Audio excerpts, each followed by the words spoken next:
Eu vou na linha da inspiração-transpiração. É logicamente que essa coisa de dom não existe. Não existe escritor com dom. Existe escritor com talento. E a escrita é lógica, uma escrita ela é praticável, você precisa praticá-la. Mas eu não sou como os escritores profissionais que dizem que você tem que escrever um parágrafo todo dia, pelo menos, todo dia você tem que tocar no texto. Não. Claro que eu entendo que há escritores que vivem disso, então eles têm contrato com editoras, têm tempo para entregar um livro, então realmente tem que ter uma rotina. Mas no meu caso, não. Eu parto do tema, sento, escrevo, vem a ideia, quando eu travei, parou. Deixo o texto descansar, vou pensando nas ideias e quando as ideias surgem, eu escrevo como uma metralhadora. Aí eu vou realmente... A todo momento eu vou pensando na escrita. Eu nunca abandono, mesmo que ela esteja descansando, né? Mesmo que o meu texto esteja descansando, eu nunca paro de pensar nas possibilidades da continuação. Tanto que muitas coisas eu escrevi pelo celular mesmo, porque um escritor ele precisa ser um observador. Ele observa o que acontece em volta de si, né? Então muitas coisas, Eduardo, é a sua vida? Pode ser, mas também pode ser a vida do próximo, né? Não exatamente, como diria o Flaubert, Madame Bovary sou eu, sou Domênico, pode ou não ser eu.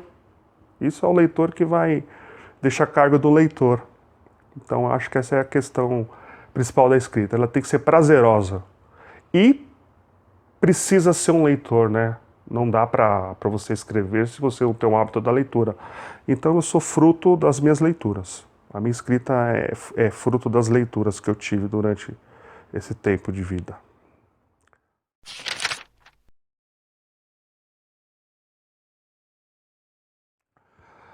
São muitos autores, lógico que eu vou ter que delimitar, mas se me permite eu preciso voltar à minha adolescência, onde tudo começou, né? Eu tenho um amigo, Kleber, que me iniciou na leitura basicamente na idade dos 13 anos, pode ser que eu comecei tarde, e a leitura foi feita pelas bibliotecas públicas, né? Então a gente não tinha dinheiro para comprar livro, e ele me apresentou o Stephen King logo de cara, né? Lê esse cara aqui. Eu falei, nossa. Depois me trouxe Clive Barker, né? O Jogo da Perdição, sensacional. Depois Hellraiser, comecei pelo gênero terror mesmo. Depois ficção.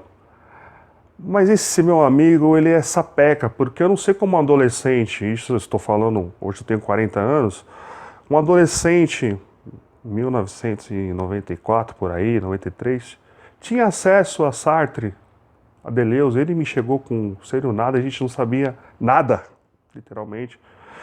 E a gente começou a ler Serenata. Eu falei, meu Deus, que é isso? É maravilhoso. E não entendendo nada, e acho que hoje eu ainda não entendo. Mas quando tem um exemplo do Serenata que o Sartre utiliza o exemplo do garçom, né? Que o garçom, ele tá ali representando, né? Então, ali ele é o garçom. Quando ele sai de lá, qual que é a dança? Ele é o pai, ele é o garçom, ele é o professor. Então, a minha leitura vai aí. Mas, indo direto às influências, hoje, eu me inspiro muito no Milan Kundera, né? Eu gosto muito dele, na sua prosa meio existencialista, questionando bastante o sentido de existir. Já na questão mais sensível, na chamada prosa poética, eu gosto do José Luiz Peixoto, um escritor português. Eu acho que todo mundo deveria conhecê-lo. O livro dele, Morreste-me, é uma das minhas inspirações. Ele perde o pai e escreve esse livro. E brasileiro, Evandro Afonso Ferreira, das minhas inspirações, né?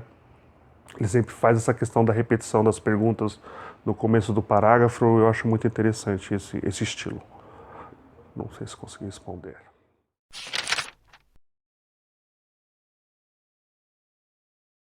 A morte está a todo momento nos rodeando, né? Porém, a gente, no caso eu, né, não sei o que é a morte. Eu sei o que é a morte do outro. Então, talvez pelo processo de luto que eu passei devido à morte de pessoas próximas a mim, foi com que eu realmente pensasse no personagem Domênico, em como a gente envelhece e vai morrendo aos poucos. A morte pode ser súbita, mas quando vemos os idosos, vemos como as pessoas são tratadas, essa morte é social. Então, meu corpo e luto, falando do título também, ele é social. Então, eu me baseei num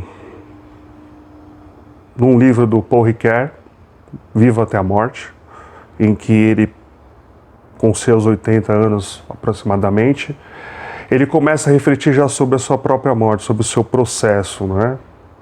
Como que vai ser um luto de uma pessoa que está viva, ele já pensando na sua morte, será que eu serei lembrado? Será que realmente existe o céu que eu acreditava? Então, o processo do seu Domênico com a questão da morte foi isso. E também uma perda muito importante de todas as perdas que eu tive na minha vida foi de um amigo de infância,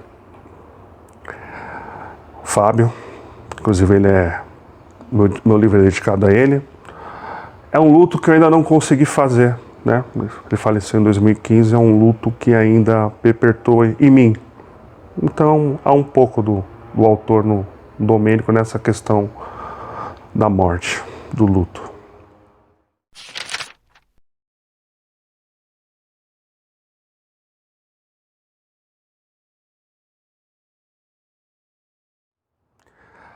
A minha pesquisa, eu acho que todo escritor, seja ele profissional ou não, ele é fruto de suas leituras, né? Então, eu gosto de ler bastante, então, basicamente, a gente acaba seguindo alguns autores, algumas leituras e as vivências na academia, né? É só olhar para os professores universitários, os doutores, a vaidade, como que é o acesso a esses profissionais. Então, o Domênico, ele é o típico acadêmico vaidoso. E aí, quando chega numa idade em que o acadêmico não consegue produzir mais nada, assim como Deleuze, que chegou na sua idade e falou: meu corpo não serve para nada, se eu não consigo produzir, se eu não consigo escrever, para que eu vou viver? Né? Então, ele tomou uma atitude mais radical, enfim.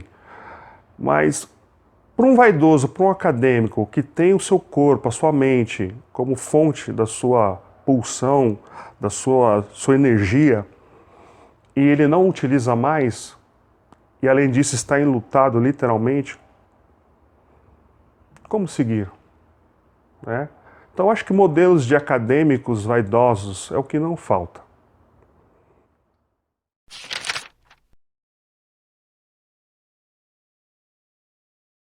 O corpo luto, ele é social. É preciso fazer essa menção porque numa leitura, é claro que quando o autor escreve e torna o texto público, cada um vai ter a sua visão daquele texto, se torna coautor ou autor, então vão ter várias releituras e leituras do texto. O texto já não me pertence mais.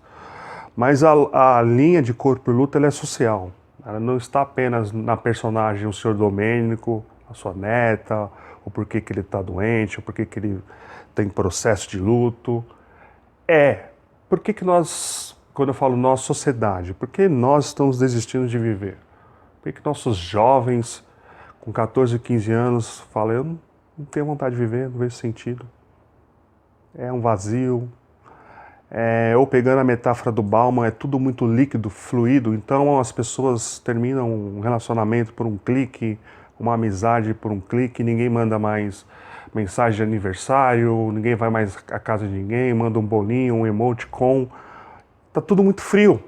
Então, eu que vim de um outro tempo, de um outro século, consigo viver nessa transição, mas os jovens nativos digitais, eles sentem esse vazio. E os idosos, porque eles pensam assim, alguns, né? Alguns que eu conheço, alguns que eu já li. Diz o seguinte: se eu não fui feliz até agora, então eu não vou ser mais. Então eu paro por aqui. né? Então a pessoa olha para o seu passado e fala, eu não fui feliz, se eu estou com 80 e poucos anos, não sou, seguir para quê? E o jovem fala assim, eu não sou feliz agora, não tenho perspectiva de felicidade, essa vida realmente é um peso, não sei como lidar, qual que é a fuga, qual que é o mecanismo, né? Então eu trabalho esse aspecto da questão do suicídio e tem que ser falado sim. A cada 40 segundos há pessoas que tentam suicídio ou se matam, porque o suicídio é a fuga. É a fuga. Né? Então, como diria Pascal, até mesmo o cara que vai se enforcar, ele está se enforcando porque ele quer ser feliz em outro plano. Ele acha que essa fuga, mesmo seja uma felicidade negativa, ele acha que ele vai ter um alívio, né? Então eu trabalho isso em Corpo e Luto. Corpo e Luto é social. As pessoas precisam entender isso.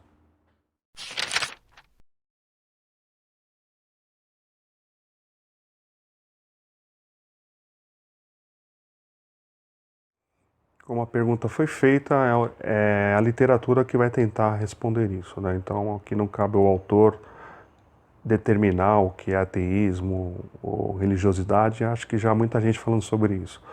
Então o seu Domênico, ele é um ateu convicto, desde pequeno. Ele fala que nunca acreditou no Papai do Céu. Então ele, católico, filho de italianos, sempre em as missas ao domingo, ele fala que o que ele gostava era do ritual, ou dos rituais. O que ele sempre se questionava é quando ele olhava para o Cristo crucificado, petrificado, olhando para o céu, e ele se questionava, será que esse Cristo está perguntando, ei, o senhor não vai fazer nada aí em cima? Então esse é o Domênico ateu. Mas até aí ele estava na fase que a gente pode chamar de agnóstica, né? Eu sei que existe algo, mas eu ainda não consigo dizer que eu não acredito nesse algo, vamos colocar assim. E aí, conforme os acontecimentos da vida do Domênico, as suas perdas, os seus vazios, ele vai tendo certeza de que Deus não existe. Ou melhor, ele acredita num Deus de Spinoza. Eu acho que é algo que nós podemos colocar. Que é um Deus que tudo é. Não é aquele Deus punitivo. Aliás, trazendo uma referência, eu acho que falando como Domênico, ele traria o professor Reza Aslan, que escreveu o livro que Deus é uma invenção, uma criação humana, né? Acho que esse é o título. E ele fala que não foi Deus que criou o homem à sua imagem e semelhança, foi o homem que criou Deus à sua imagem e semelhança. Porque, pensando como o Senhor Domênico, eu preciso ter características humanas. Eu preciso ter um Deus que chora, um Deus que perdoa, um Deus que bate, um Deus que alisa, como se fosse um pai, né? Então, o São Domênico não acredita nesse Deus, ele acredita no Deus de Spinoza, e muitos tentaram transformar Spinoza como um ateu, que não é o caso, né? Mas não vamos entrar em Spinoza. Por que ele ficou ateu? O São Domênico ficou ateu realmente quando ele pediu a presença de Deus e obteve o silêncio. E aí eu trago para a fala do Seu Domênico, e o Domênico, como um bom cinéfilo que era, gostava muito de Ingmar Bergman, né? Então, com o filme Luz de Inverno, o padre que ia lá, fazia a sua reza todos os domingos, a igreja com poucas pessoas, mesmo assim ele ia lá, fazia, realizava a missa, mas quando o padre perde a sua esposa, o que ele encontra é o silêncio divino. Ele se questiona, Deus, onde o Senhor está? Cadê? Eu não escuto a sua voz. Como posso ser um padre se eu não escuto mais a sua voz? Mas mesmo assim ele prossegue ainda nos rituais, né? Então Domênico tem a ratificação da inexistência de Deus para ele quando ele perde duas pessoas importantes da sua vida. Que aí o leitor vai descobrir quem são. E aí... Mas vale ressaltar que o Domênico é um ateu que não faz proselitismo do ateísmo, né? Mas alguém poderia dizer, mas se fazem proselitismo do cristianismo, por que não fazer do ateísmo? Como Richard Dawkins ou outros escritores. Ele fala, não, eu não. Até o ateu, é uma crença não crer, né? É até contraditório, né? Ele crê em algo que não existe, né? Enfim. Mas ele respeita muito as pessoas que são religiosas, ele estudou teologia, então ele, a todo momento, ele é um provocativo, né? Ou melhor, ele é um provocador, né? Então ele fala que se Jesus Cristo disse que o templo de Deus habita em nós, por que eu preciso estar num templo feito por homens, né? Então esse é um questionamento que seria feito pelo senhor Domênico, né? Tem que deixar bem claro isso. Então, basicamente é isso. O ateísmo para ele é um modo de vida e, ao mesmo tempo, ele respeita as pessoas que creem em Deus e é assim que tem que ser na sociedade. Não impor. Crer ou não crer é pessoal. O problema é que nós vivemos numa sociedade que impõe-se a crença, né? Então, o ateu ele quer impor o ateísmo dele para outras pessoas, tentando provar que Deus não existe. O religioso quer provar que Deus existe a qualquer custo. Eu vou pegar para finalizar essa parte a frase do filósofo Cortella, que diz o seguinte: Deus não é impossível, ele é improvável. O que ele quer dizer com isso? Que ele não é impossível de existir. Ele pode existir, mas eu não consigo prová-lo. Nem que ele existe e nem que ele não existe. Então é questão de fé mesmo. E quando a fé e razão não combinam. Eu acho que é assim que o senhor Domênico definiria toda essa questão de ateísmo e religiosidade.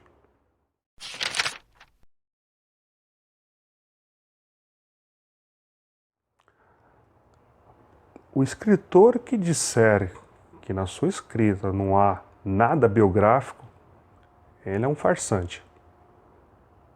Não existe ficção 100%. Todo escritor ele é fruto das suas vivências, das suas leituras, do seu mundo. É lógico que ele vai criar enredos, vai criar histórias, senão vira uma biografia. Aliás, está na moda o gênero, né? A autobiografia, né? O cara coloca o próprio nome dele como personagem para que os leitores fiquem, será que é você mesmo? Será que é o fulano de tal? Isso está vendendo bastante, isso é interessante. Mas não é essa a questão. Quando as pessoas lerem Corpo e Luto, eu não quero que elas se questionem, é você, Eduardo, aqui no texto? É seu domínio que é você? Tal pessoa é seu amigo? Gente, é literatura, é ficção. Na literatura, cada um vai dar o seu entendimento. Por exemplo, em conversas com o professor Flávio, a gente estava falando sobre o nome do Domênico, e inclusive eu preciso falar isso porque não foi uma sacada que eu tive, né? De que foi feita a pergunta pela professora Fernanda e ele me trouxe a pergunta. Domênico, quando você pensou no nome, veio relacionado a domingo? Indiretamente eu sabia que o nome tem origem latina, né? Mas eu não tinha feito essa associação com domingo, porque os eventos principais do que acontece no livro acontecem no domingo. Então foi uma coincidência inconsciente. E quando me trouxe essa leitura, eu falei, meu, genial, eu não tinha pensado nisso. Então isso que é o gostoso da literatura, eu não sou o dono mais do meu livro. A partir do momento que ele foi lançado, cada um vai ter uma visão, vai ter um olhar, vai ter uma crítica, e é isso que eu espero da recepção do meu livro, né? Não que fala, Eduardo, pô, seu livro é legal, tal, mas por que é legal? O que te incomodou? O que te trouxe de reflexão? Né? Não é historinha para você chorar, para você ficar com dó do seu Domênico, coitadinho. Sim, temos que pensar nessa questão, mas corpo e luta é social. É isso que eu gostaria que todos pensassem nisso. Tá? Então tem sim coisas biográficas, mas aí o leitor que vai tentar fazer esse jogo de rato e gato e rato. Será que é o Eduardo aqui? Será que não é? Como diriam os franceses, enfant. Aí deixo para o leitor.